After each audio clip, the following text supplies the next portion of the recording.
វិសាខបូជាគឺជាថ្ងៃមួយដ៏សំខាន់សម្រាប់អ្នកកាន់ព្រះពុទ្ធសាសនាពុទ្ធសាសនិកទាំងអស់តែងតែនាំគ្នាប្រារព្ធពិធីនេះឡើងជារៀងរាល់ឆ្នាំគឺនៅថ្ងៃទី15កើតខែពិសាខពិធីនេះត្រូវបានធ្វើឡើងដើម្បីរំលឹកទៅដល់ថ្ងៃព្រះសម្មាសម្ពុទ្ធបានប្រសូតត្រាស់ដឹងនិងចូលបរិនិព្វានថ្ងៃនេះផងដែរប្រជាពលរដ្ឋដែលជាអ្នកកាន់ព្រះពុទ្ធសាសនាបាននាំគ្នាទៅទីវត្តអារាមមួយណាដែលខ្លួនពេញចិត្តដើម្បីប្រារព្ធកម្មវិធីនៅតាមវត្តអារាមនីមួយៗតែងតែមានការដើរដង្ហែប្រទក្សិណជុំវិញព្រះវិហារមានការថ្វាយភ្ញីផ្កាការសូត្រធម៌រំលឹកសរសើរការស្ដាប់ធម្មទេសនានិងការសាកសួរធម៌សាកនៅធម្មសាកច្ឆាជាដើមកិច្ចទាំងអស់នេះគឺជាការប្រសើរព្រោះបាននៅអានិសង្សដែលកើតឡើងមកពីការធ្វើទានរក្សាសីលធ្វើសមាធិជាដើមជាការពិតណាស់ថ្ងៃនេះគឺជាការរលឹកដឹងគុណនៃព្រះសម្មាសម្ពុទ្ធគឺជាថ្ងៃប្រសូតត្រាស់ដឹងនិងចូលបរិនិព្វានដូច្នេះថ្ងៃប្រសូតគឺជាថ្ងៃការកើតឡើងជាមនុស្សត្រូវបានតាំងចិត្តធ្វើអ្វីមួយបង្កើតអ្វីថ្មីមួយក្នុងជីវិតឲ្យទាល់តែបានសម្រេចដោយការសិក្សាវឹកហាត់អប់រំខ្លួនទូនមានខ្លួនទៅតាមអត្ថន័យនៃជីវិតទៅតាមពោធញ្ញៈទាំង7តាមអរិយមគ្គទាំង8ដើម្បីទទួលបាននូវអត្ថប្រយោជន៍របស់ខ្លួនចំណែកការត្រាស់ដឹងវិញការបានសម្រេចនៅអ្វីមួយហើយគប្បីធ្វើការសម្រេចនោះឲ្យទៅជាប្រយោជន៍ដល់ខ្លួននិងមនុស្សជាតិចែកចាយនៅការសម្រេចនោះណែនាំវិធីដើម្បីសម្រេចនូវគោលដៅនោះដល់មនុស្សជាតិទូទៅដើម្បីសេចក្តីសុខរបស់ពិភពលោកនេះចំណែកថ្ងៃបរិនិព្វានគឺសេចក្តីស្លាប់គឺជាធម្មជាតិរបស់សពសត្វក្នុងឋានៈមនុស្សមុននឹងស្លាប់ក៏បីមានមរតកណាមួយដើម្បីជាជំនាន់ក្រោយអាចយកទៅប្រើជាប្រយោជន៍សម្រាប់កសាងខ្លួនសង្គមជាតិបរិស្ថានប្រទេសជាតិនិងភពផែនដីទាំងមូលជាការពិតណាស់ការគោរពចំពោះព្រះសម្មាសម្ពុទ្ធមិនមែនមានតែមួយថ្ងៃនៅថ្ងៃទី15កើតវិសាខបូជានេះទេគឺ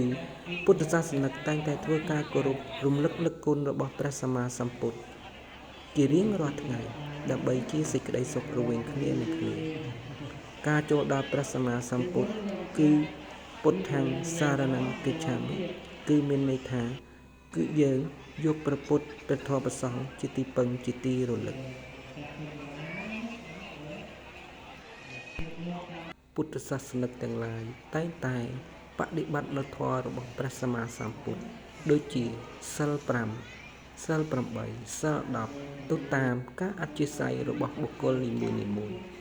ចំពោះសិល5គឺជាសេចក្តីសុខរបស់ពិភពលោកគឺជាសន្តិភាពរបស់ពិភពលោកសិល5មានដូចជាការមិនសម្លាប់សត្វការមិនបៀតបៀននៅជីវិតអ្នកដទៃ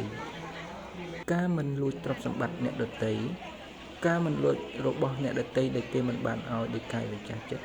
ការមិនប្រព្រឹត្តខុសនៅកាមទាំងឡាយការមិននិយាយកុហកភូតអូចាក់រុកឆ្កឹះឆ្កៀងអ្នកដទៃឲ្យមានបញ្ហាការមិនសេពសុរាគ្រឿងស្រវឹងឲ្យវង្វេងស្មារតីអ្នកដែលមានសិល5គឺអាចហៅបានថាជាមនុស្សស្ងប់ជាមនុស្សដែលមិនឆាប់ខឹងក្រោធជាមនុស្សដែលយល់ត្រូវមាននៅសម្មាទិដ្ឋិជាមនុស្សដែលអត់ធន់ជាមនុស្សដែលស្មើជាមនុស្សដែលមានសន្តិភាពនៅក្នុងជីវិតចំពោះការដើរផ្លូវកណ្ដាលនៃព្រះពុទ្ធសាសនាគឺយើងដើរទៅតាមផ្លូវអរិយមគ្គអង្គ8ឬអថង្គិកមគ្គអង្គ8មានសម្មាទិដ្ឋិបញ្ញាយល់ឃើញត្រូវតាមសភាវៈពិត2សម្មាសង្កប្បៈការត្រិះរិះត្រូវ3សម្មាវាចាគឺការសម្ដែងត្រូវ4សម្មាកមន្តៈគឺការងារត្រូវ5សម្មាអាជីវៈគឺការចិញ្ចឹមជីវិតត្រូវ6សម្មាវាយាមៈគឺការព្យាយាមត្រូវ7សម្មាសតិគឺការរលឹកត្រូវ8សម្មាសមាធិគឺកិរិយាតម្កល់ចិត្តត្រឹមត្រូវសូមអ្នកទាំងឡាយគួរបដិបត្តិគួរមើលទៅលើផ្លូវកាយវាចាចិត្ត ដើម្បីជាប្រយោជន៍របស់ខ្លួនទៅថ្ងៃមុខឬក៏ទៅជាតិមុខបុណ្យគឺជាតួនៃចិត្តគឺជាតួនៃបុណ្យចិត្តអាចកើតឡើងបានគ្រប់ពេលវេលាកាយវាចាចិត្តគឺជាតួនៃការបដិបត្តិមួយដែលយើងអាចធ្វើឡើងដើម្បីទៅរកផ្លូវល្អឬផ្លូវអាក្រក់ដូច្នេះកម្មផលនឹងកើតឡើងបន្ទាប់ពីយើងបានប្រព្រឹត្តនៅកាយវាចាចិត្តណាមួយបើសិនជាយើងបានធ្វើនៅអំពើល្អហើយសេចក្តីល្អនោះនឹងជាប្រយោជន៍របស់អ្នករាល់គ្នានិងជាប្រយោជន៍របស់យើងសម្រាប់ជាតិនេះឬក៏ទៅជាតិមុខទៀត